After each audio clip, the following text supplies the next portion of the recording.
Hey guys, welcome back to the channel. We're going to do a quick video today, an installation of the HOOKE Road tailgate table. This is going to go right on the back of your Jeep. It's going to make it to where you can have a little extra storage space, or when you're camping you can put whatever you want on it. It comes pre-assembled. Here's a few of the things you're going to need to install. Rivet gun, some tape. I have an Allen key here, a drill. This is the template to put it on the back of the Jeep. And they go ahead and provide a drill bit for you, so you're not going to need one of those. But let's hop right in. All right, we're going to slap the template right on the back. We go right under here, line it up with that right there.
So in the packaging, they gave you this little bolt right here that goes right into here.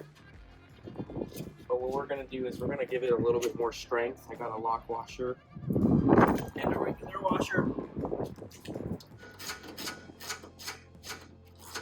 All right, there you have it. Everything's bolted down. It's really secure. And then this little last piece is kind of like a little extension if you want some extra